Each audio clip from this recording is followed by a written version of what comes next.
All right, we're gonna get started for people that are here as well as for our people that are joining us video teleconferenced from the external sites throughout Washington, and I think we usually have a few that get tuned into Alaska, so we'll see. Hopefully you guys are all, external sites are getting connected.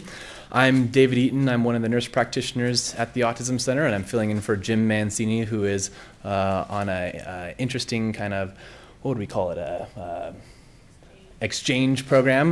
He's in Egypt right now, actually doing some a person from Egypt, a professor from Egypt, came and visited us over the summertime, over the fall to summertime, and now Jim Mancini is back over there in Egypt, providing his insight to what they have going on for autism over in Egypt. So anyway, I'm filling in for Jim tonight.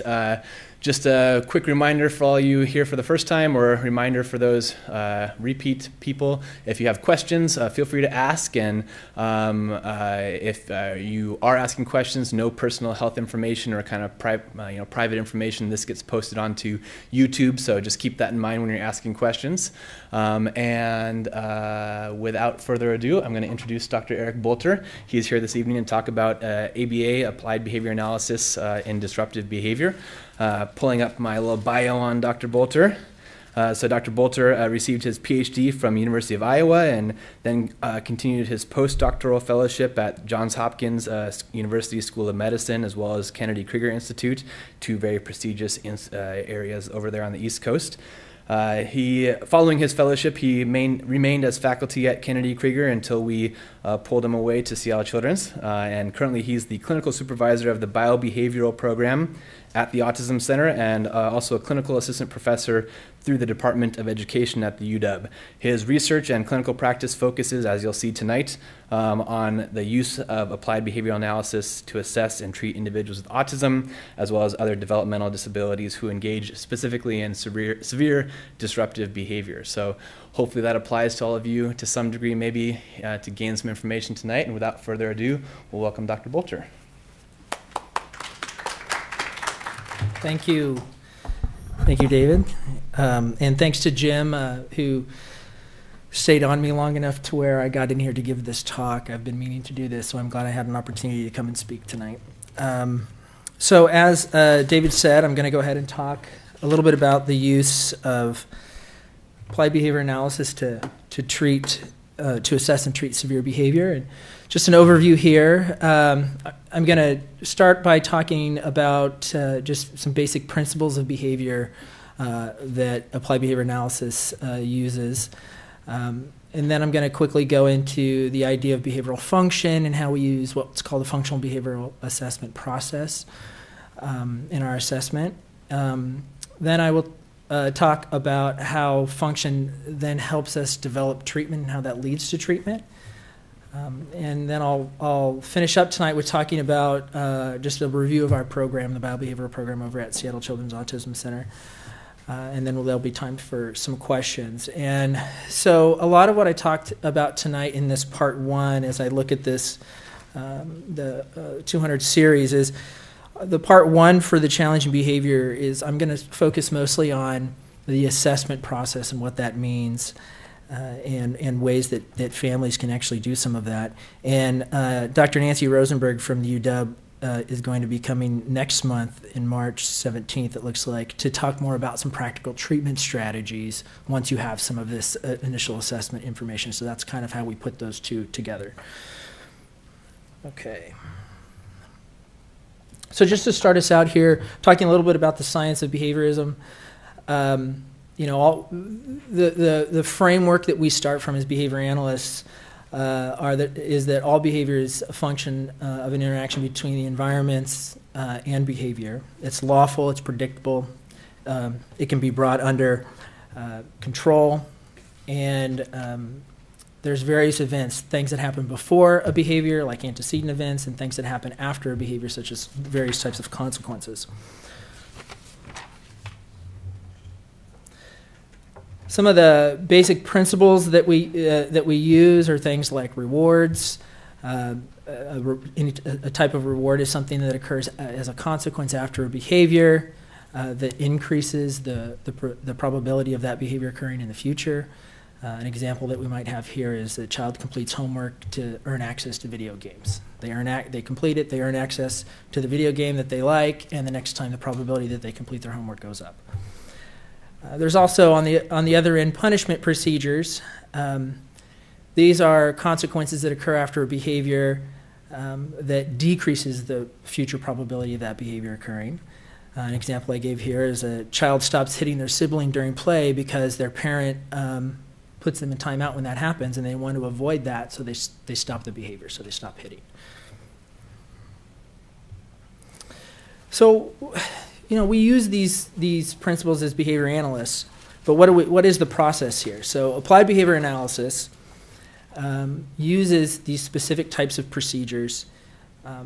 We evaluate whether the changes that occur in the behavior are actually due to our application of those procedures, and we do that through something called single case design that I'll talk about in just a minute.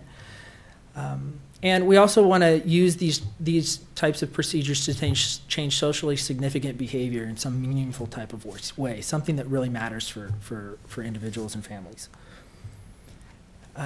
As I just mentioned, we try to demonstrate relationships between behavior and environment, and we try to do that through what we call using single case design. And really we want to see these functional relations, so the changes in the behavior vary based on how we're altering the environment. So just a couple of examples here. When I talk about single case design, well, what does that mean?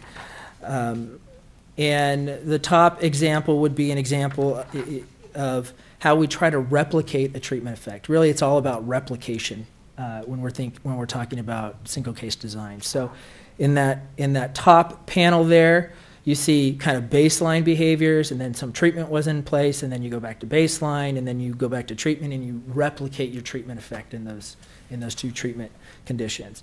The bottom panel there looks at some type of baseline measure where you might be evaluating the effects of two different types of treatments, so treatment 1 and treatment 2. And then you would be replicating the effect in that bottom panel because you're toggling between the two treatments. So behavior analysts like to see changes in behavior based on changes in the environmental behavioral mechanisms. And so that's what we mean by single case design, showing some type of a replication of our effects. So there's a lot of scientific support for applied behavior analysis. The Journal of Applied Behavior Analysis started in 1968. So we have several years worth of this kind of research across various settings, as you can see here: home, school, outpatient, inpatient hospitals, various types of behavior. There's a lot of severe behaviors, aggression, self-injury, things like that, but there's also increasing adaptive behaviors such as academic skills and so forth. And it's across a lot of diagnoses. We hear a lot about ABA and autism, but there's decades worth of research to suggest that it'll work with lots of different kids. ADHD, Down syndrome, various types of genetic syndromes, individuals' intellectual delays, autism, of course. And so it's not just tied to autism. So when we think about the methodology that we use as it relates to assessing and treating severe behavior, we think about behavior being a function of some of these things here: genetics and physiology, past environment, so the history that a particular individual has, as far as reinforcement history and so forth for behavior, and then immediately what's going on in that moment at that time. And this bottom phrase here is really kind of the key to all of it, and it's that we're not so worried about what the behavior looks like. That's important because we need to track it, but knowing a child is diagnosed with autism and is aggressive tells us very little about how to treat that child's aggression. Knowing the function or the reason why that child engages in aggression, that particular child, tells us everything we need to know about how to treat it. So it's really more about the function or the why. Why is that child engaging in the behavior, or that adult? that's more telling than what the behavior looks like. And so that's what we really focus on. And so this is just a little bit of a recap of what I just said here. So the reason, when we talk about function, it's really, the reason why problematic behavior continues to occur. We use the term social functions when we're referring to environmental events that cause the problematic behavior to kind of continue to occur. And then how that leads into treatment is that treatment is based on then identifying the function specifically and not so much about what it looks like. So this is just a quick little diagram of how we conceptualize a particular problem behavior. And so we have kind of under the S is kind of the antecedent or the front end type of things that might trigger some problems. We often talk about that as triggers. So down here at the bottom we have people, tasks, settings, prior situations. Those precede a response or a behavior. And then we have the O as the organism. That's the stuff that comes with the individual. So, what's the history? What's the physiology going on? Does the child have autism, or do they have Down syndrome, or do they have some other genetic syndrome, and how does that play into it from a physiological perspective? What's their skill level, and so forth. And then you have the response, and then on the back end you have consequences. So once that behavior occurred, was it punished? Was it reinforced? Was it placed on extinction, which is just a fancy way to say nothing happened, they didn't get any kind of response? And so when we really dig in and start to manipulate things to do assessment around why the behavior is occurring, we're kind of playing around with these components and then watching how the behavior changes. And we'll talk a little bit more about that as we move along here. So when we talk about functions, what are some common types of functions that we think about? Well, there's what we call positive reinforcement. That's the gain function. So a child might engage in disruptive behavior to gain access to attention from peers or from a parent. Or they might engage in problem behavior to gain access or maintain access to some type of preferred item or a preferred activity that somebody's trying to move them away from. Negative reinforcement is the escape function. This would be problem behavior that occurs to allow a child to escape or avoid some type of a non-preferred task or activity of some sort. And then there is the automatic functions or automatic reinforcement. These can be both kind of positive and negative, but a common example of this might be, some type of an internal state. So we know that sometimes children with intellectual delays and vision impairment might press on their eye because it creates a little bit of light that they might enjoy, and so they keep pushing on it. Not because it's getting anything in the environment, but it's making an internal change. Or if we have a mosquito bite, we might itch our mosquito bite, not because somebody's giving us attention, but because that behavior in and of itself is reinforcing. It relieves my itching, or it feels really good. And so we keep doing it even if nobody's around, because it's an internal change that we either like, or it attenuates pain in some way. So let's just talk a little bit about some examples here. So we take the behavior such as a child who's banging their head on the floor. We can say, well, that child's banging their head because they have autism. And it really wasn't all that long ago that people said that kind of stuff. Or we can think more functionally about it, and we can say, well, if we did some observations and we saw that child might bang his head on the floor because school staff stopped presenting them with task demands every time they do that. Because they're getting elevated, so they remove the task and they tell them to take a break until they're maybe ready to work. So if we're thinking about that example, what type of reinforcement might we think might be happening in that example that would be maintaining the head banging?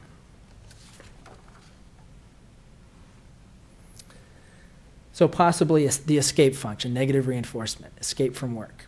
If we reliably observed that every time that child was presented with a non-preferred task, they started banging their head, and that was removed in some way, even if by good intentions, we need to get them to a secure space, we need to block what they're doing, but really the work goes away, then what might be happening is that child's head banging is being maintained through negative reinforcement in the form of escape from non-preferred tasks. So another example, a child that hits peers at school when that peer attempts to touch their toys while they're playing.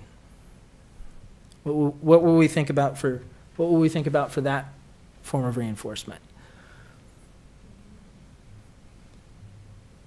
Maybe I heard somebody say the gain function. Yeah. So positive reinforcement in the form of gaining, or in this case, maybe maintaining access to preferred toys.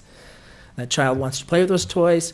That other guy better not come over and touch him, or I'm going to hit him. That child goes away, and I maintain access to my toys. So it's a form of positive reinforcement.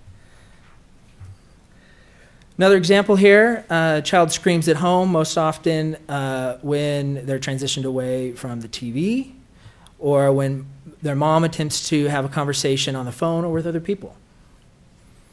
So a couple things going on here. What are we thinking about here as far as function?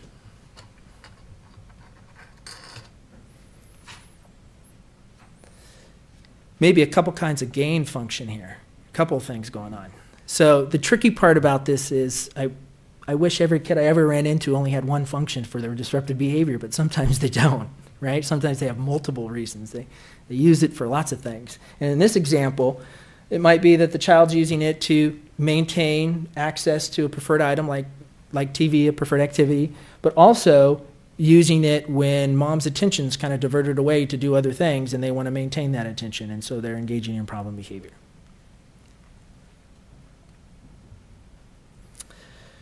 Okay, in this example, a child hits head, hand to head, kind of hitting frequently throughout the day. In the classroom, they're observing it, at recess, at home when they're playing by themselves, and at home when they're actually getting attention and playing fun stuff with parents. They're not sure what's going on. It's kind of happening all the time across all conditions. What might be going on here? Yeah, sensory.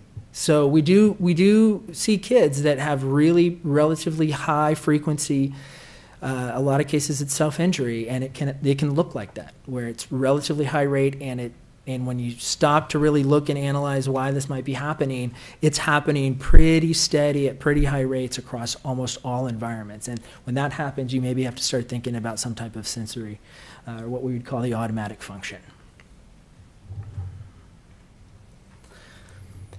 So when we think about this, how do we get to this point where we can say things like this? I know that this child's hitting their head pretty consistently across all these environments, or I know that they're doing it only when mom diverts her attention. Well, we have to use what's called a functional behavioral assessment to get to that point that we can, pretty confidently say we know why this child might be engaging in this behavior, so that we can then move into treatment. And so a functional behavioral assessment is a process, or is a problem-solving approach that uses a wide variety of assessment procedures to identify the problem behavior. That is the function of the problem behavior, the why behind it. And so once you know the function, the goal is then to develop more positive behavioral supports.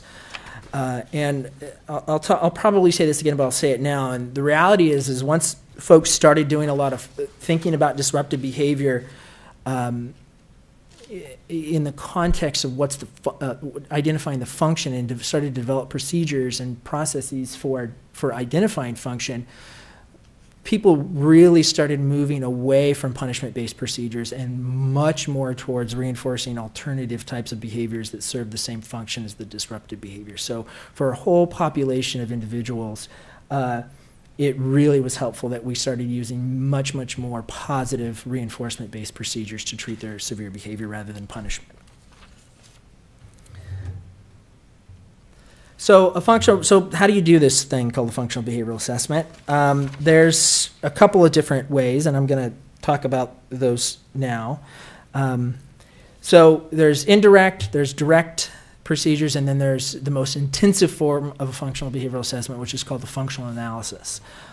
The goal for all of those is the same: to identify the reason why a particular behavior is occurring for a particular individual.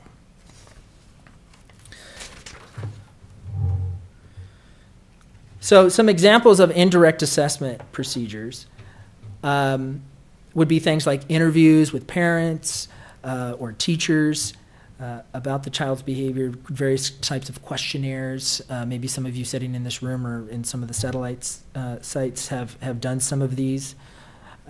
So that's kind of the indirect method. I'm remembering what's happening. I'm filling out some descriptions about my child's behavior. There are some standardized measures that have been published in the literature. It's just an example of some of those. We actually use the functional assessment interview form by O'Neill in our clinic, as well as the FAST, and I'll show you an example here of the FAST right now. The functional assessment screening tool by Brian Iwata and Willie DeLeon. This is just an example of a brief method to try to quickly get some understanding of why a behavior might happen. So it's some series of questions that you answer that kind of lead you down some of those functional categories that I just talked about. Kind of leads you down, well, it gives you examples here of the social attention function or the social function of preferred items or the escape function, or do we think it's automatic? And you can see some of those examples here. And then it allows you, at least this particular example allows you then to categorize it there in the far bottom right-hand corner into the various functional categories. So at least it gives you a very quick way to start to think then functionally what might be happening. There's some limitations to indirect assessment methods. Sometimes there's poor agreement, especially if you're doing it across multiple people, teachers and parents and grandmas and so forth. Sometimes there's inaccuracy because it does rely on memory. To say, oh, wow, last time, Johnny engaged in that tantrum, let me think, it was, 2 days ago, and what was exactly going on at that time. I mean, so it is this kind of, you have to remember back. There can be some inaccuracy there.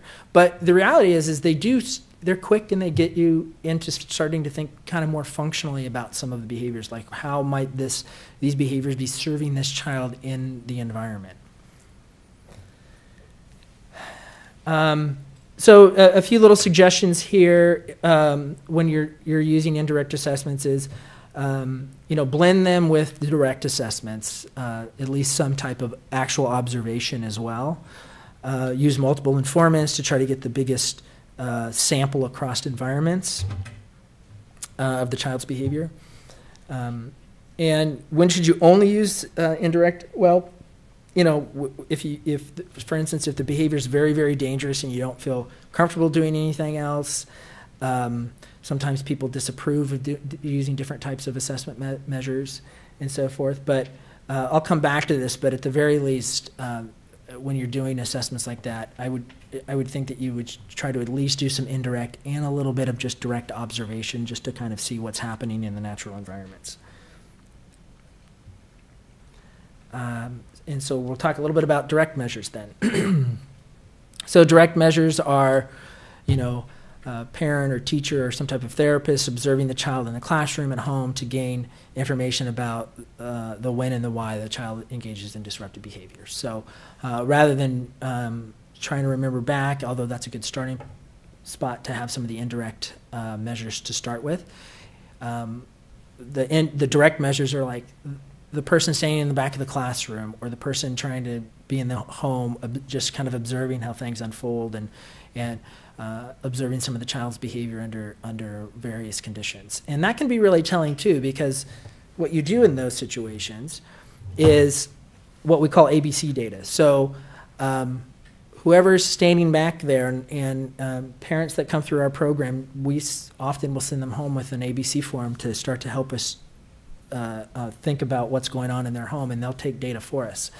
And all it is really when a child engages in a behavior that's of concern, you jot that down, and then in the moment, if you can, or as soon as you can, if you're dealing with a severe behavior, sometimes it has to wait for a little while, you write down what happened just before, what the behavior was, and what happened after in the environment. So what do they think was the trigger to it, like actually what was happening, and then how did they try to resolve the situation?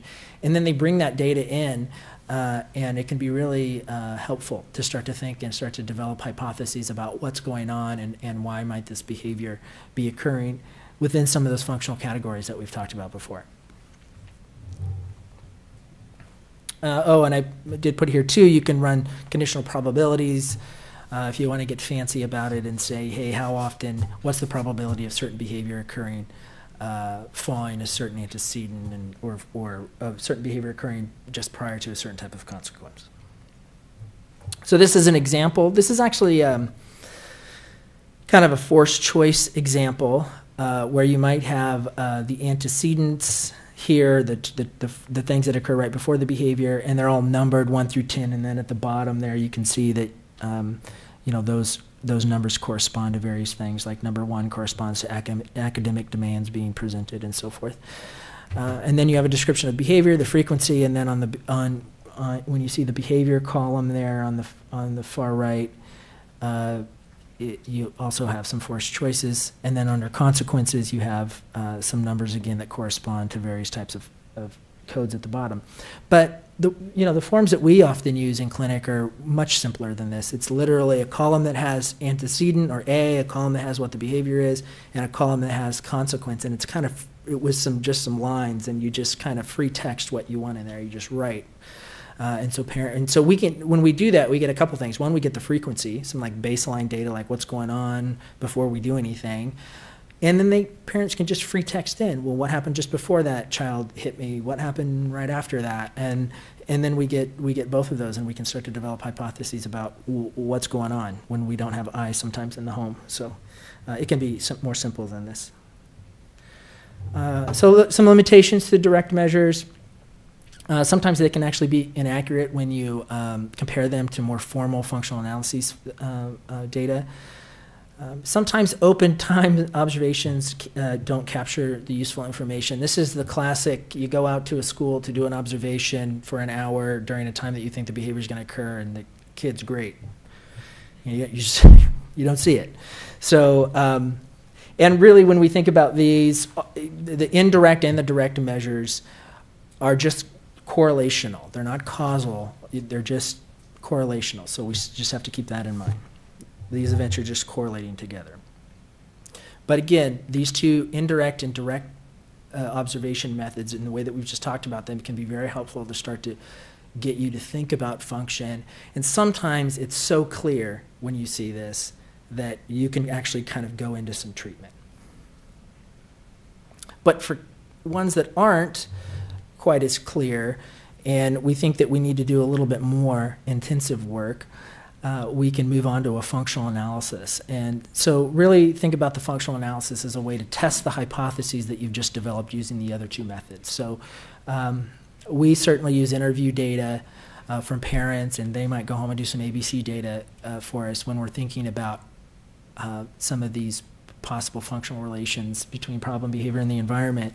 And we use then, if we decide that we need to go on to the more intensive functional analysis, we use that information then to develop hypotheses that we then test out using the functional analysis. And so this is really a way that we start to manipulate the environment, where you're messing with those front-end antecedents and you're messing with those consequences on the back end, and you're watching how the behavior changes in the middle. The most common approach was developed by Brian Iwata and his group in '82, where you can test several hypotheses relatively rapidly in a kind of a clinical setting, and you can compare it to control conditions. So let's talk a little bit about what an actual formal functional analysis looks like. We usually are doing these for when we get to severe behavior that's happening at a relatively high rate, and the other four methodologies that we just talked about, the direct observations where you're just watching but you're not manipulating, and the indirect methods, aren't all that clear, either because we think it might be automatic or we think there might be multiple functions happening here, but it's just not, you don't feel comfortable saying, I got it, let's move, you think you need some more assessment. And so the way that we run these is that you start to literally test out in the standard functional analysis, you literally start to test out the different types of your hypotheses about function. So in the attention condition, You set up a child with this can be run by parents or therapists, and they've been run a lot in different ways in the literature. But in our program, our parents run all of this. And so for us, it's a parent and a child in a room. We instruct the parent to divert their attention away from the child, doing something on their phone or reading a magazine. If the child engages in whatever behavior we're interested in, let's say some type of aggressive behavior or destructive behavior, then the parent will give attention in the form of a reprimand. Don't do that, that hurts me. And then they'll go back to ignoring the child again. And if we see higher rates in that condition, because the only way that that child can get attention is through disruptive behavior, then we're testing out that one of the gain functions, one of the positive reinforcement functions, that is this child will engage in disruptive behavior, this individual will engage in disruptive behavior to gain access to attention. In a similar fashion, the second type of gain function, that is the tangible, the preferred activity, we test that too, where that antecedent that we set up is that the high preferred activity is removed from the child if they engage in the behavior that we're interested in analyzing. Then the parent gives the item back for a brief period of time, and then they try to do it again. In our program, these conditions are about 5 minutes, but they can be longer. And again, that's a second form of that gain function, that positive reinforcement. With the demands, we work where we present demands to a child. If they engage in a behavior that we're kind of targeting, the activity is removed. And if we see higher rates under those conditions, that's the test for that escape function, negative reinforcement. The alone condition is how we test out for the automatic reinforcement. So this is a child who might be in a room with no items, no parent, nobody's around. There's no indication that anybody's going to be around doing anything, reinforcing anything. It's a very austere environment, and if that child continues to engage in disruptive behavior, a lot of times this is self-injury under those conditions, then we're starting to think about the fact that is there some type of internal stimuli, something going on inside that's automatically being maintained here.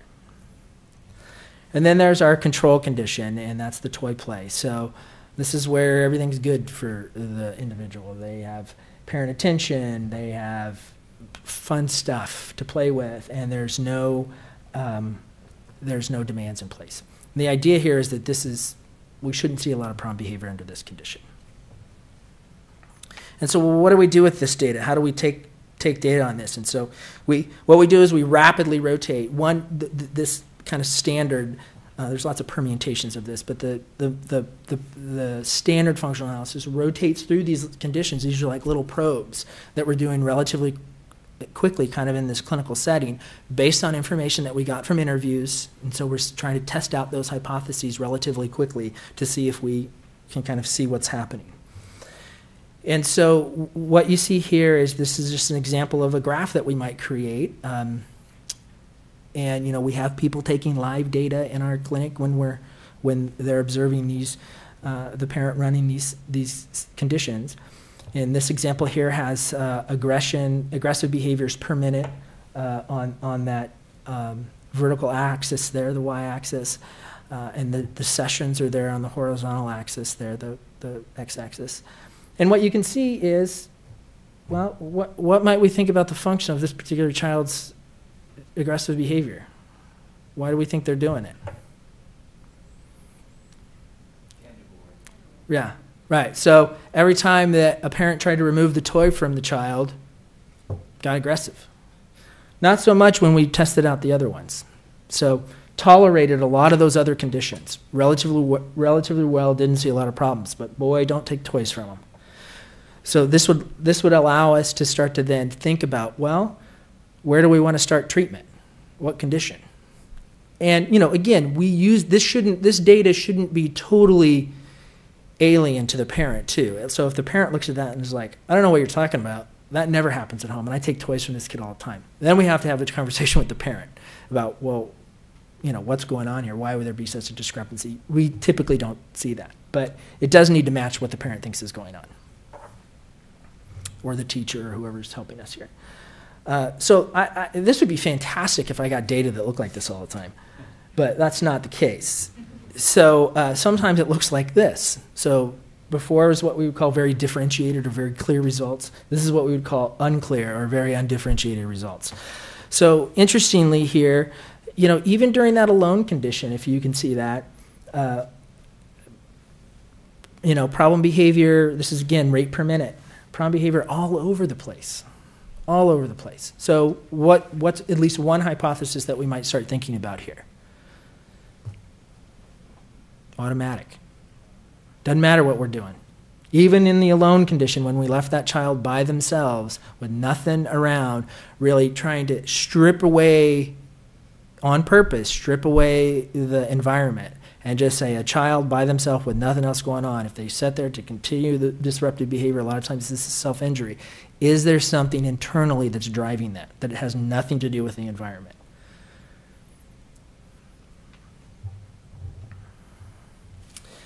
So, and so you can see where those different results would lead you down different treatment paths based on function. So some advantages of the functional analysis. It certainly provides the greatest precision and confidence in understanding causal relationships. And we do talk about causal relationships within the functional analysis rather than correlational because we're setting it up that way. We're setting up a specific antecedent and we're only reinforcing a specific behavior. And so if we see the behavior increase under those conditions, then we can say that there's a causal relationship between the behavior and the consequence. Disadvantages. There's a lot of technical skill involved in this. And sometimes if you don't do good interviews on the front end, because a lot of this, a lot of these are now being pushed out and done in community settings, schools, and so forth. But certainly if you're doing it in a clinic like we do at the Biobehavioral Program, if you don't do a good interview with teachers and families, you might not be, you might not see anything, and you might not see anything because you're not identifying the full range of environmental variables that are actually triggering that behavior in the natural environment. And so doing some of those indirect measures, those interviews are really important, and even some indirect just observations are really important in leading up to a functional analysis so you have it right when you start to do some of this analysis and some of these testing of these hypotheses. An example here might be that you have some generic type of work and that child's fine with that particular work, but it's this certain type of work that their teacher gives them that you're not replicating in the clinic that makes them go off every time with disruptive behavior. And so you have to make sure you know that. The rationale for treatments based on function. As I said before, Dr. Rosenberg really in the next talk next month we'll really get into some practical treatment solutions. But you do need to understand the rationale for why we want to identify function first and why we don't want to just jump right into treatments. And really the idea here is that when you know the function of problem behavior, you can do things like break that relationship between the behavior and the reinforcement. Make sure that if you know why it's being reinforced or why it's maintaining, don't provide that type of reinforcement anymore. It sounds simple, but sometimes it's super inadvertent, and families or teachers or whoever just don't even think about it. They don't think that that's what's happening. And then the other thing that it allows you to do is provide reinforcement, the function-based reinforcement for an alternative behavior.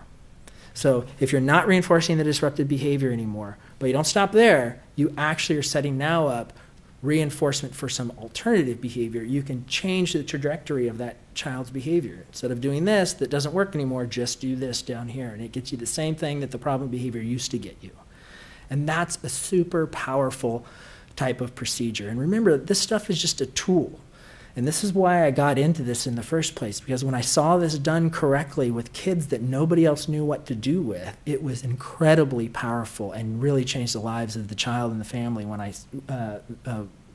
it's done correctly. So it's really a nice way to start to alter a child's behavior. And I want to point out again, I know I said this earlier, is that providing known reinforcement, not necessarily punishment. Punishment is ultimately a default procedure. It's when you don't know what else to do. You don't know the function, and so just try to punish it, and hopefully the behavior goes down. But if you can reinforce an alternative behavior that allows you to get the same thing because you understand the functional relationships of what the disruptive behavior is, it gives you a nice positive way to alter that child's behavior.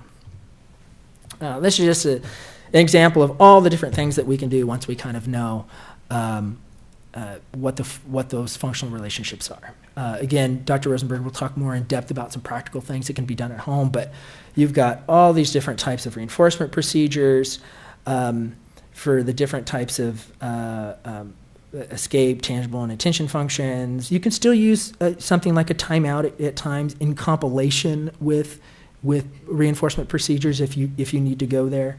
And there's also similar types of things for the automatic functions.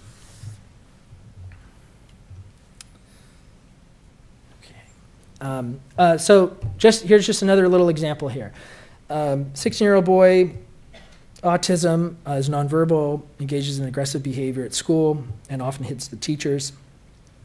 Results of the functional behavioral assessment show that the child's disruptive behavior is occurring because it allows escape from work when he starts hitting others. So they've done some variation of the different functional behavioral assessment procedures that we just mentioned, and they identified that it was this negative reinforcement or escape function.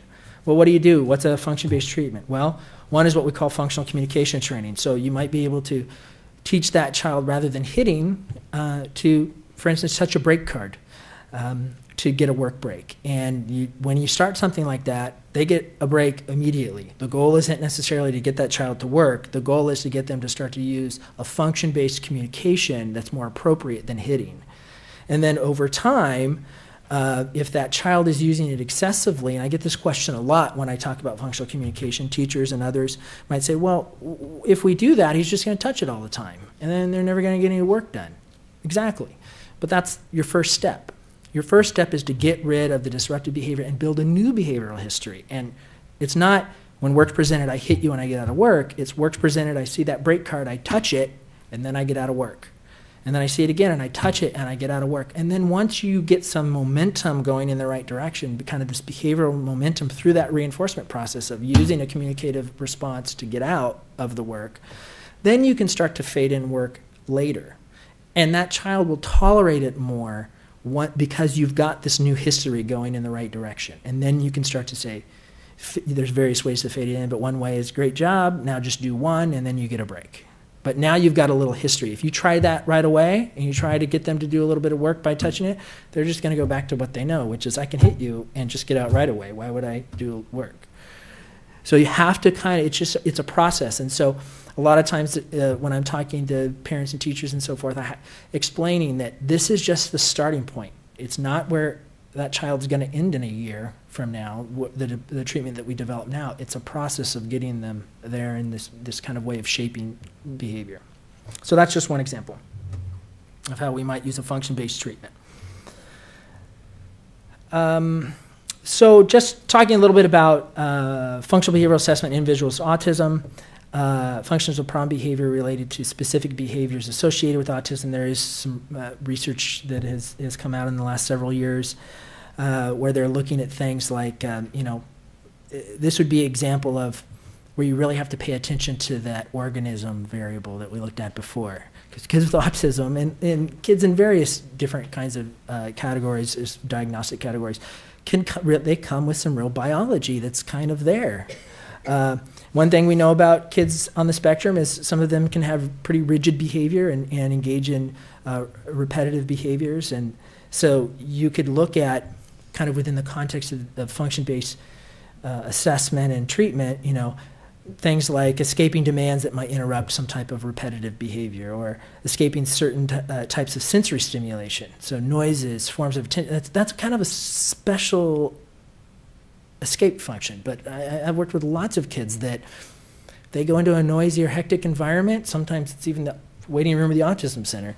That in and of itself is an environment that will trigger a tantrum, and if they then can leave that setting, or if at school, if it's super hectic in their classroom, they can leave that setting, then they calm down. So it's this kind of specialized escape function that's kind of specific to kids with some sensory sensitivities. that maybe another child might not have. Regaining access to a specified routine for kids on the spectrum that might be really routinized in their behavior. Okay, so I just want to show you an example of how the functional analysis process can kind of be tweaked to look at some of these types of things. So I kind of showed you the standard functional analysis, but that was in '82, and there's been so many permutations of the functional analysis and functional behavioral assessment since that time. This is just an example of some folks that looked at some destructive behavior in a couple of kids with autism, and this is just one example where these kids were engaging in what appeared to be automatic destructive behavior. They were just breaking things, just breaking plastic things. That's why they came to be assessed, because they were so destructive. Well, after they observed some of this stuff, they saw that they were breaking these things, and then they were accessing the pieces, and then they were engaging in stereotypic behavior with the small pieces. And so they looked at that, and you can see here in the red rectangle that I made here, this is that the rate of that stereotypic behavior, taking those pieces and flipping them around and looking at them in different angles and so forth. And it's pretty high in baseline. And then they gave them access to some broken pieces. You didn't have to break stuff. I'm just going to give you a whole bunch of broken pieces already. And it just kind of maintained it at similar levels. They went back to the baseline levels where they had to break it to get it, and then they went back again, and it kind of maintained. Now, if you look at the bottom part of this graph, that's the property destruction. And what you see is this looks like a relatively simple idea, but these kids came in because they were so destructive, and people weren't across lots of different settings, and people were not understanding why. Because it doesn't fit super nicely into those functional categories that we saw before, but really this just ended up being kind of this supercharged, tangible condition, right? Access to high preferred pieces of things that they like to engage in stereotypy with. And so when they gave them free access to those things and they didn't have to break them, it's just a little front-end kind of strategy. You can see by the end, in that last phase where they just gave them free access to the broken pieces, they weren't breaking things anymore. Now, they still had other stuff that they could break in the room, but as long as they had their little pile of things, that they wouldn't break them. And so this is just an example of ways that they were kind of tweaking some of the basic functional analysis idea around what they thought was kind of a specific idiosyncratic function. Here's another example. This was a child with Williams syndrome, and kids with this syndrome can have be very sensitive to noise. And so they had some hypotheses about why this child was engaging in problem behavior, and they ran some of these little conditions. You can see the demand condition or the attention condition, and then the play condition. So they were kind of doing this functional analysis and testing out some ideas here. But the interesting thing about this one is if you look at the kind of the phases here, no noise, no noise, no noise, noise. What they actually were doing when they were running this is they played a tape recorder in the background of background classroom noise. And when that noise was high,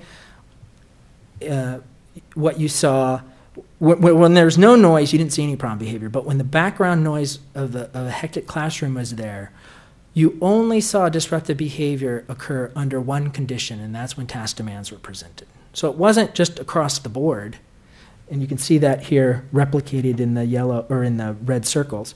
So for that particular kid, there was this interesting interaction, and the interaction was, if it's noisy and you give me demands, I engage in problem behavior. If it's quiet, I can tolerate it better. So this was an interesting analysis because it really started to show some interaction effects between some of these types of environmental variables and some of the biology of this particular child's syndrome. And so you had replication there, and hey, they taught them to put in earplugs and it worked. But again, you might not know that because it seems like a no-brainer when you see it like this, but when everything's changing at once in a natural environment, that might be a really hard interaction to actually observe. But once you know it, some of the treatments are seem relatively simple. So in conclusion, we have to think about functional behavioral assessment is really a process. It's not a specific procedure. There's different procedures that go into it, but the idea of a functional behavioral assessment is this process of trying to evaluate the function of disruptive behavior. That is the process that examines how environmental variables impact problem behavior. A lot of times that process does move from kind of this least to most intensive, so interviews to functional assessments or functional analyses. And then the functional analysis allows for the most precise treatments that really allow you to interrupt the response-reinforcer relationship and avoid inappropriate treatments. And some of that's really important too, and I didn't touch on that as much, but if you get it wrong, these treatments aren't necessarily benign. So if you think a child's engaging in problem behavior to get attention, and really it's escape from work, and every time that child engages in problem behavior, you put them in a timeout and remove work and they get to go by themselves and do nothing, you actually might be reinforcing it if you have the wrong function. So that might actually be increasing it, because that child's like, hey, every time I want to get out of work, I just need to hit the child next to me and I get out of it, or hit the paraeducator or something, and I get to go over and sit by myself. And that might not be super fun, but it might be better than the work. And so it's really important to make sure you are matching treatments to function. Oh, hey, pop quiz. So I always loved popped quizzes when I was in school, so I decided to give one. So just to reiterate, really getting you to think about function and not what the behavior looks like. I threw up a couple examples. So Emma's a 10-year-old girl, autism, nonverbal. At home, every time her mother attempts to answer the phone or to help her younger sister with homework, she starts to bite her hand hard enough to cause bleeding. What might we think about the function that's happening in this? Yeah, access to social attention. Even if it's not positive attention, even if the mom is saying, Emma, stop biting your hand. Look at your hand, you're hurting yourself. That might not be super positive attention, but it's attention. And if I just want attention, I want attention.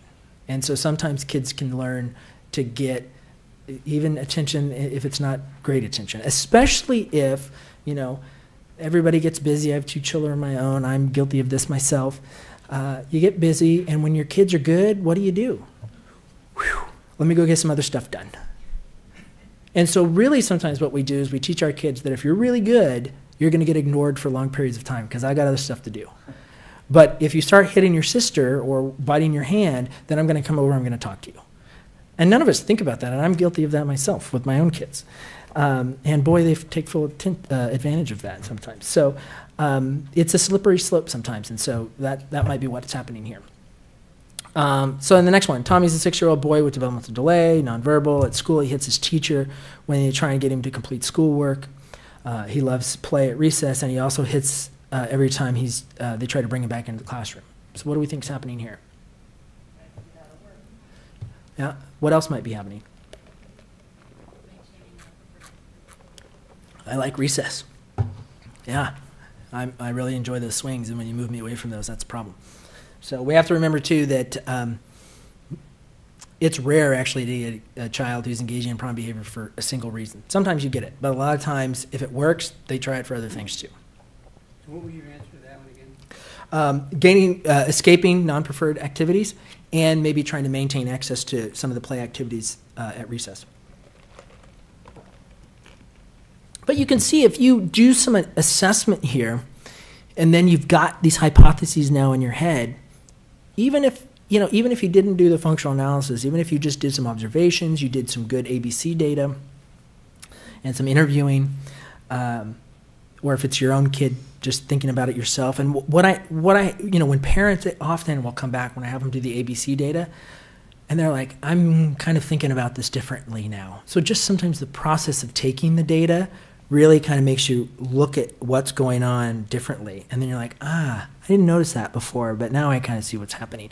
And that's really powerful. And then you can start to think about, well, I see that even if you're not doing the functional analysis with all the data and everything, if you're looking at ABC data, but it is still a process, and it's still that process of systematically tracking behavior on the front end to develop ideas about what you think is happening, rather than just launching into treatment.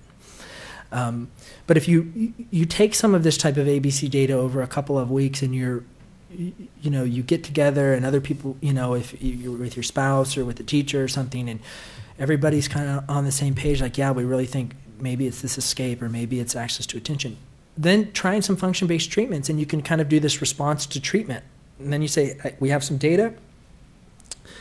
It gives you frequency. So we have a little baseline, and we're going to try some stuff that we think is function-based. And does it go down or not? And we're going to track that too.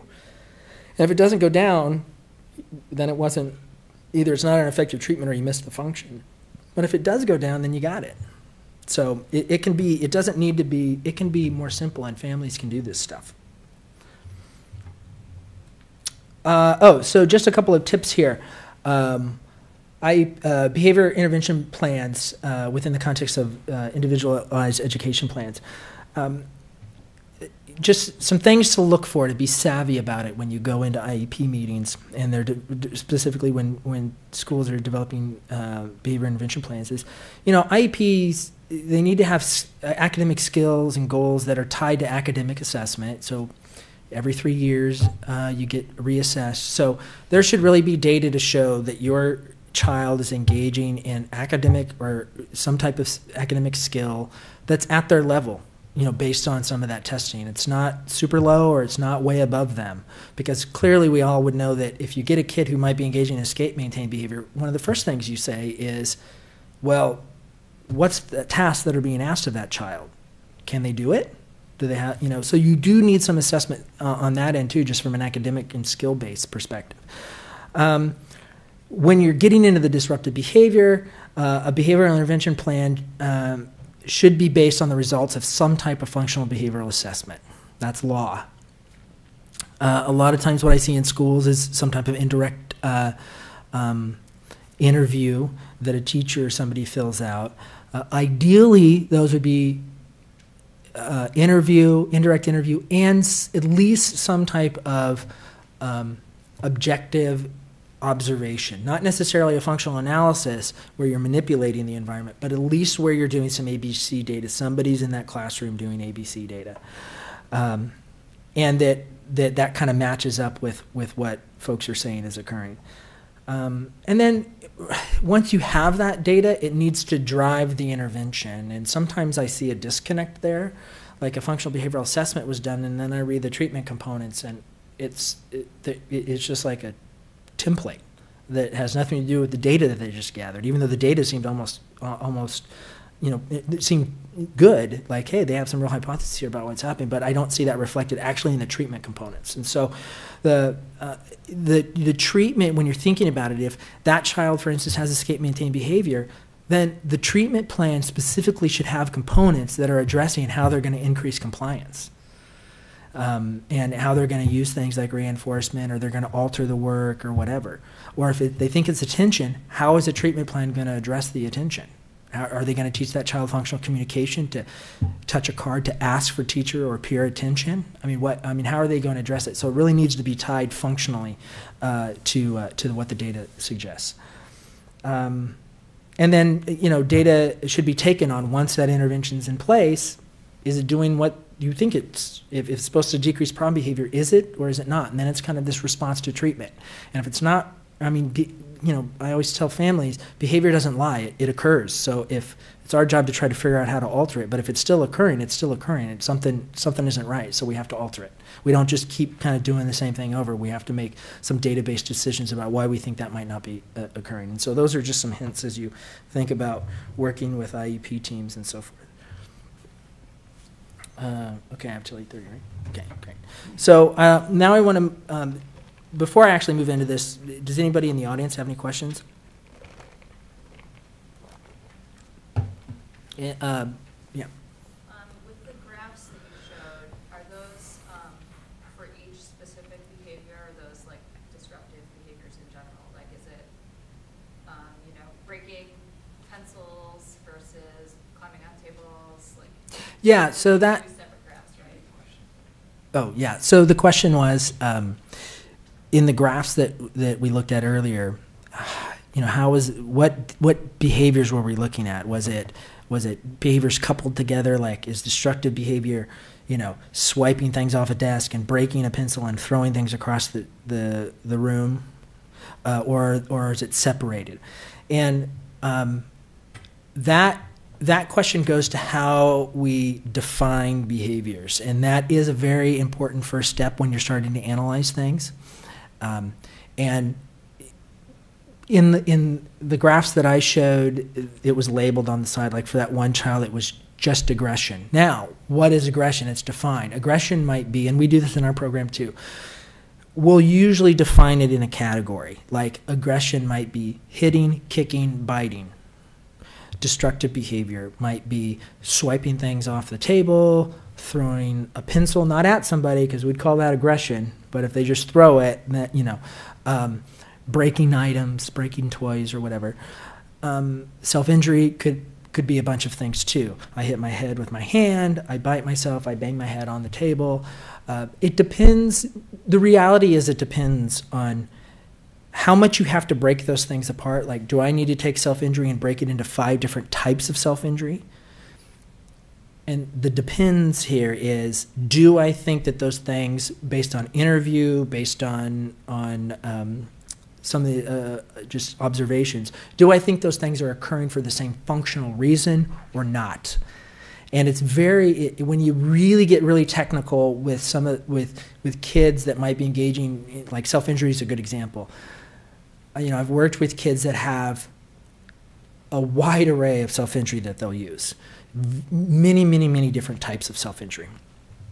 And we've done actual functional analyses where we've had to break down each individual type of self-injury, and you can see through some of the more intensive functional analysis work that different types of self-injuries occurring for different functional reasons. And then, so it can get that kind of nitty-gritty with some of the stuff.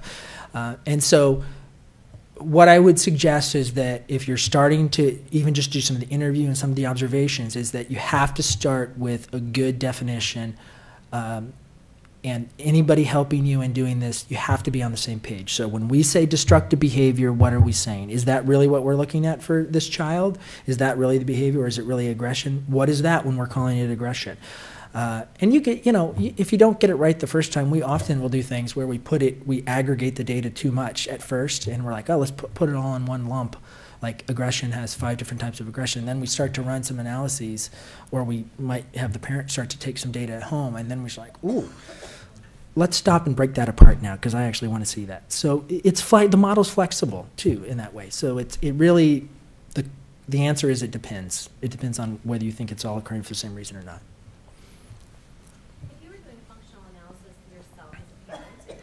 Yeah. And would you say you had a friend, come in and help you? So I understand, like if you're in a clinical environment, somebody could be watching virtually mirror or something. Yeah. So you say that you leave them alone by themselves. Yeah. How would you do that at home by yourself? Well, if you get into the functional analysis part of it, I would say get a board certified behavior analyst to help you. So what if you have somebody who doesn't have access to that? Then if they can get to a clinic or someone that can do it, or if they can get some type of telemedicine, because when you're getting to that level where you're actually doing the functional analysis work, you are getting in, you do want somebody to help you. You don't want to get into a quagmire with the data. And if it's not working out, if it's super clear, if you get that really clear functional analysis, then you're golden. But if you don't, and you don't know where to go from there, and there's no, there's nobody to help you. So once you get into the functional analysis, at least some type of consultation, even if it's not on site, you should be seeking out some type of consultation about where to go. I mean, if people are living in places that are so remote that they can't get to a facility to do some of that stuff, if we think that's necessary, some type of telehealth alternative, or some type of consultation in some form should be done, just so you have somebody with some training in doing those more intensive types of functional analyses, is what I would suggest. And the reason that I say that is that it would be a bit irresponsible for me to send somebody home to say, just go try some of this functional analysis at that level where you're actually attempting to kind of evoke disruptive behavior so that then you can track it without some real knowledge about how to do that in more of an intensive way. Is that okay? Okay. So I had a question that was kind of about functional analysis in a clinical setting with parents involved. Because you were talking about having the parents in the clinical setting kind of being the ones who are giving the stimuli or whatever. Mm-hmm. So I was just curious about that, how you train those parents, and what kind of goes into preparing parents to be the ones to evoke those behaviors.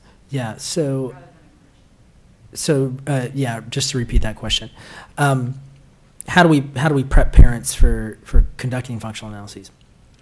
Well, we have a whole, before we start to run, we have visits where we go over a lot of this information, and we're prepping them for what's, the rationale for, yes, we are actually going to be trying to see the behavior so that we can see the pattern. It's going to be based on these. We go through the interviews and all these other things beforehand, and so the parents are with us developing those ideas because they're the ones that are reporting to us. And then in our program, we have bug in the ear technology, so we have the ability to sit behind a piece of glass and talk to the parents with a bug in their ear, and we can pull them out in between sessions and all kinds of different things. And we set up so each time you see a condition, we're setting that condition up for the parents, and we're kind of coaching them because we're kind of chirping in their ear the whole time.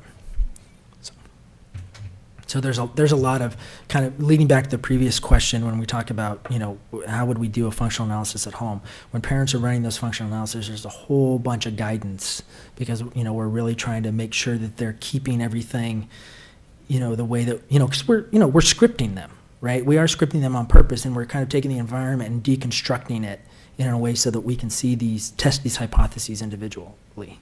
I think where I was maybe coming from more was a friend of mine has a very similar situation, but she has zero insurance coverage for it. So she's trying to figure out what can they do on their own. Yeah.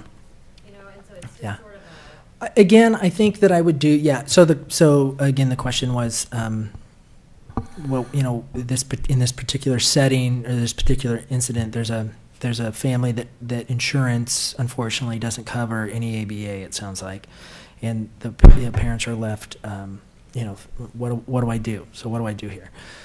Again, I think that they could probably start with some of that ABC type of data, and it doesn't need to be fancy.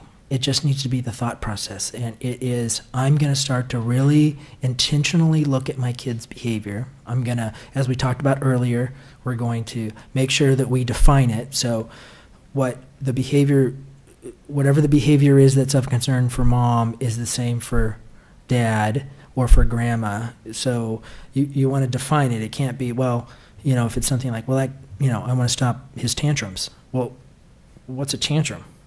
Tantrum might be something different in mom's eyes versus dad's versus grandma's eyes.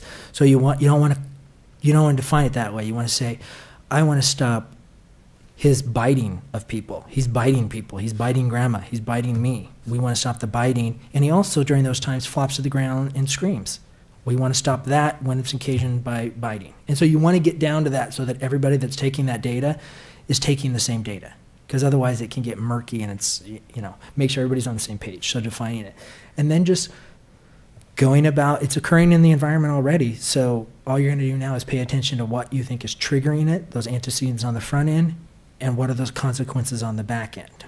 And again, through that, and just by being more mindful of that, you start, parents are really good at this. They come back and there's parents that are kind of like, okay, well, I'll try that. And then they come back and they're like, oh boy, let me tell you what and you're just thinking about it at that level. Starts to really, they can already start to see patterns that maybe they weren't seeing before just by being more mindful. And that makes sense. There's all kinds of examples of if you're just more mindful of a situation that you kind of look at it differently. So, and then, if they can start to think about those functional categories that we just talked about, is there any type of attention? Remembering that sometimes negative attention a parent yelling at a kid is still attention if that's what they want, especially if the antecedent was, I was over here helping their sibling with something, or I just answered the phone, or something like that. Or is it demands, or is it access to preferred stuff? And then they can try some stuff. Again, I would certainly recommend some type of supervision just to kind of get some coaching as you go through it. But if they're really, really, limited resources, they really can't do that, then just trying to get an idea of some functional behavior through the ABC observational data for a couple weeks to just give them an idea of what's happening, and then maybe trying some stuff. And then keep what's the response to treatment? Is it decreasing the biting, or is it not? And if it's not, something else is happening. Any other questions before we move on? Okay. So I just want to talk a little bit about our services at the Autism Center. The Biobehavioral Program at Seattle Children's in general. So we use a biopsychosocial model. I think I'm okay on time here. And where, we get kids, we're housed in the Autism Center, but we don't get kids just with autism. We get kids that might have some other type of developmental disability or something, or some other type of genetic syndrome and so forth. But the main issue is severe behavior. And so we certainly need to be looking at the kind of the biologic and medical side of things. We also need to look at skill level, communication level, those types of things. And then there's, the more pure behavioral lens that we can use in the way that we've been talking about today. So we really start to think about, and what we're trying to build here is a continuum of services. And what you see here is kind of the scope of our program so far. Excuse me. The blue is the stuff that we have in place, and the orange is what's coming. So we have an interdisciplinary clinic, the Biobehavioral Assessment Clinic, where we get together a behavior psychologist, a speech and language therapist, and either a psychiatry fellow, psychiatrist, or a psychiatric nurse practitioner participates in that for the medicine side of things, where we see kids all in one day. We get multiple eyes on those kids, and we get to come up with some ideas about assessment and treatment that, how to move forward with treating this child's severe behavior. It's not treatment in and of itself. It's just to give the parents an idea about where we think that they should be going next through all these different perspectives, and we get a chance to chat as a team when we do that. We also have a couple of different outpatient models in the form of behavioral consults. We have a standard outpatient, and then we have a more intensive outpatient, and I'll go over the details of these in just a minute. And to come, things that are slated to come here are a 5-bed inpatient unit on our inpatient psychiatric unit here, and we also are getting contracts to go into home and school to do some generalization support once we've done some of the work clinically here, to kind of move that and have teams that go into the homes and communities with families to kind of help them run those treatments in those natural environments. So quickly, the Biobehavioral Assessment Clinic, I just mentioned, it's the typical patient that comes through there is more highly impacted, higher rates of disruptive behavior, can have more complexity as far as medical and other things going on.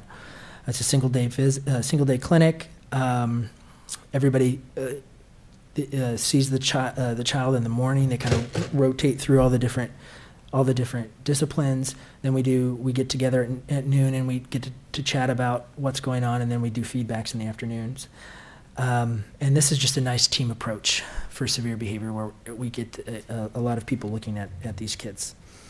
And a lot of times that's a funnel into our program. Then we get to say, and we want you to come back in these various ways to see us.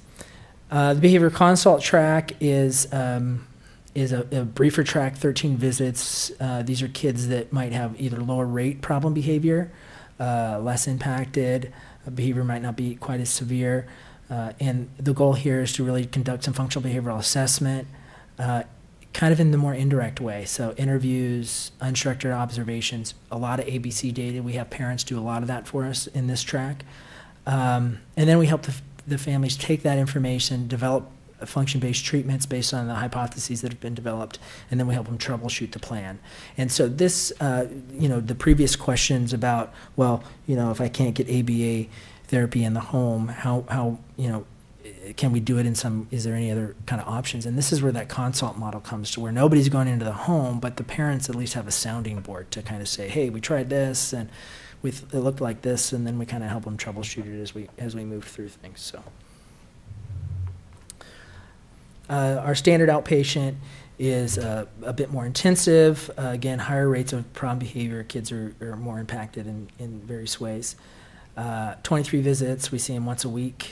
This is where we actually, in clinic, we start to conduct the functional analysis, the more intensive functional analysis using single case design. We also then use the information from those functional analyses to develop treatments, and then we test the treatments and evaluate the treatments in clinic too. Parents are doing all of this. Then once we see from our data, kind of in the way that you saw some of the data graphed here, that we have something that works, we help the parents go home and do practice sessions and start to move it into the home. And like I said, in the hopefully not too distant future here, we're actually now going to have a team that we can hand it off and say, now work with our in-home team to help you practice and move this into the home and community to really start to get this kind of rolling in the home and community. But here's just some data I'll show you from one of these more standard outpatient models. This was a little guy that came to us. He was little. He was about 3 and had some developmental delays, nonverbal, really engaged in a lot of face and hand hitting and head banging. And so we ran a brief functional analysis here. And in that first phase, you see where we did the functional analysis, and it was pretty clear. So if you look at our legend over there, you can see who thinks they know what the function of this little guy's behavior was. Access to mom's attention. But it was so bad, she could, even if she was holding him and turned away from him, he would immediately start engaging in self-injury. So he was... This was a little guy who, when we saw him in the lobby, when mom was checking in, holding him, checking in, he was engaging in all kinds of self-injury right in mom's hands. So, we assessed that. He did pretty good on all these other things. So when we gave him task demands, he was okay as long as mom was with him. When we took things from him, he was okay. He could transition to other stuff as long as mom was with him. But if mom tried to divert her attention away from him, that was a big problem for this whole guy.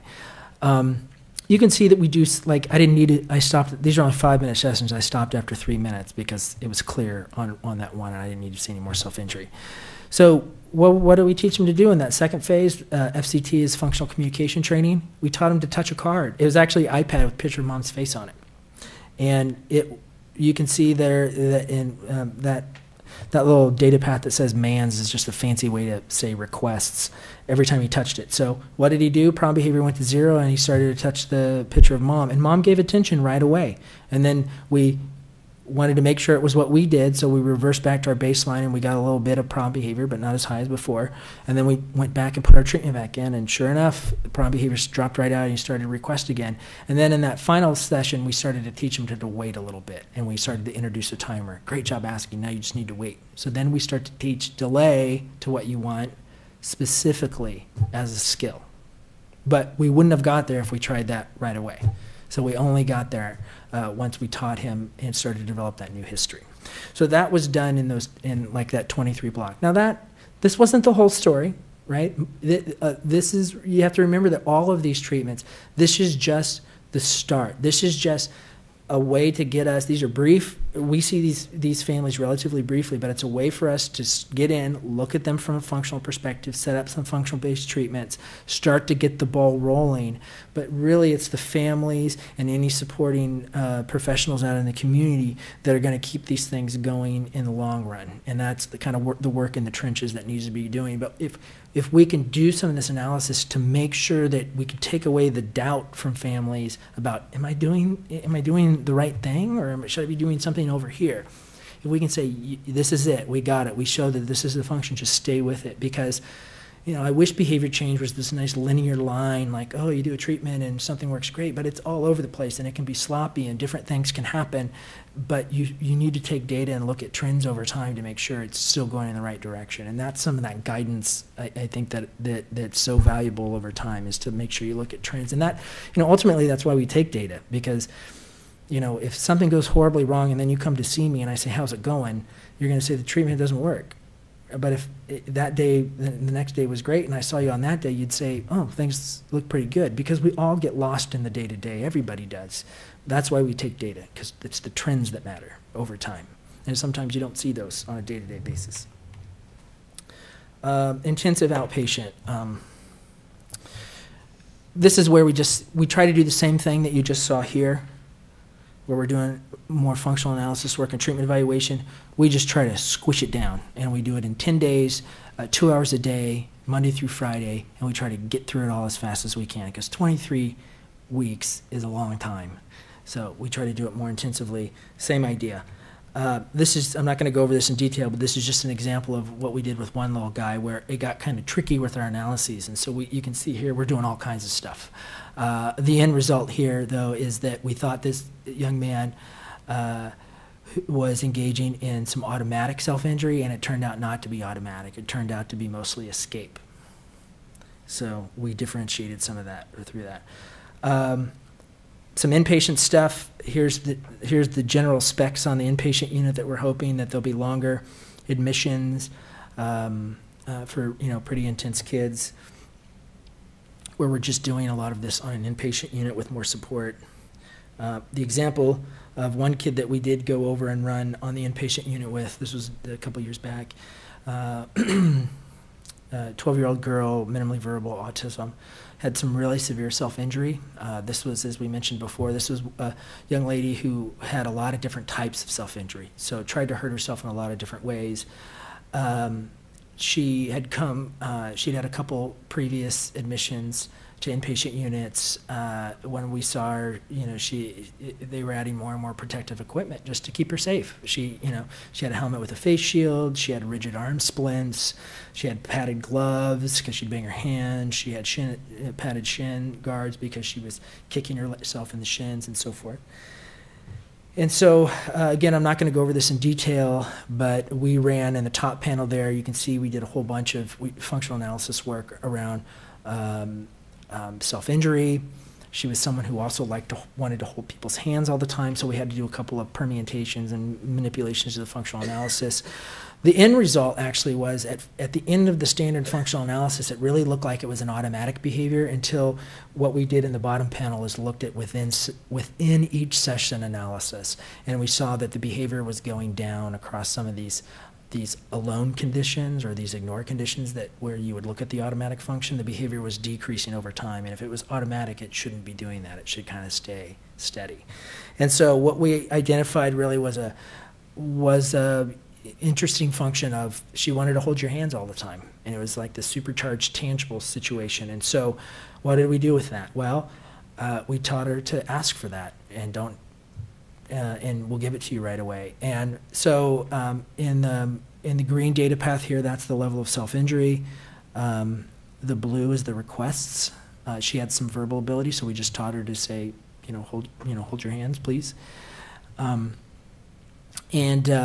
When we did that, we initially got some good decreases. We reversed back to our baseline, and it kind of came back up. We put it back in place, and we thought we were doing pretty good. But in this phase here, so 1, 2, 3, 4, the fourth phase, treatment phase, we started to kind of lose the control right there where problem behavior came up. So we added something, and what we added was a little timeout condition in that next phase, where if she hit herself, or if she touched or if she asked for us to hold her hands, and then when we were trying to do that, she hit herself, we would remove our hands and she'd have to ask again appropriately.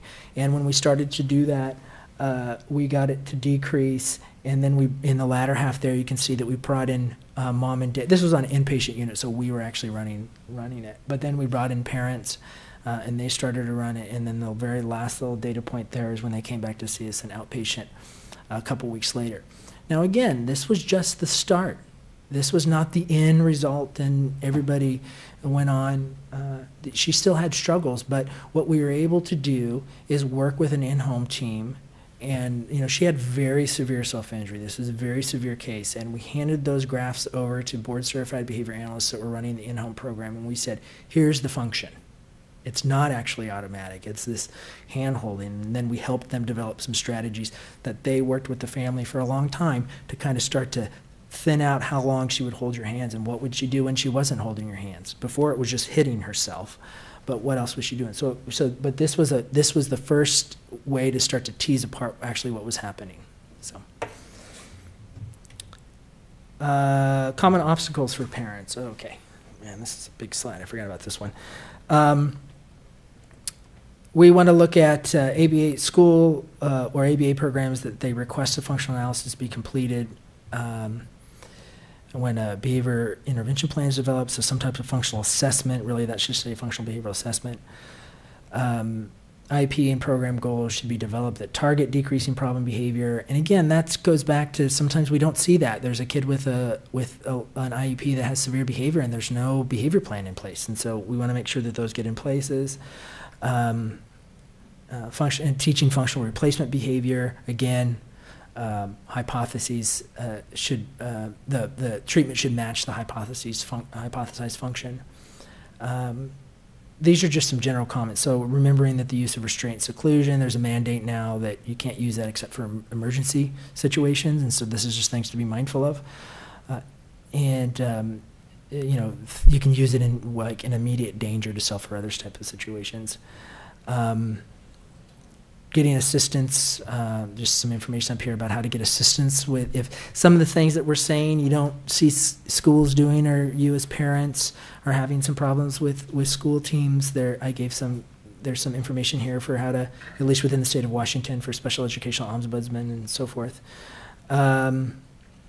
Sometimes teachers don't, you know, feel like they're trained enough in some of this type of stuff, and so just reaching out to parents or teachers and asking for more training in some of these models, the whole idea of functional behavioral assessment and how to do some of that stuff. Some of you, I'm sure, know this, but DDA does have waiver systems that will provide you money to bring in behavioral folks into your home to help do some of this kind of work. And then here at the end, and this kind of leads to your question of if insurance is not covering ABA, the Washington Autism Alliance, is there are phone numbers there, and they can really help with insurance companies and why they're not, you know, they're a parent advocacy agency that's built specifically to help parents work with insurance companies to get some of this stuff covered. And I think that's it. I ran a little long, sorry, but I will take some questions from other sites or in-house.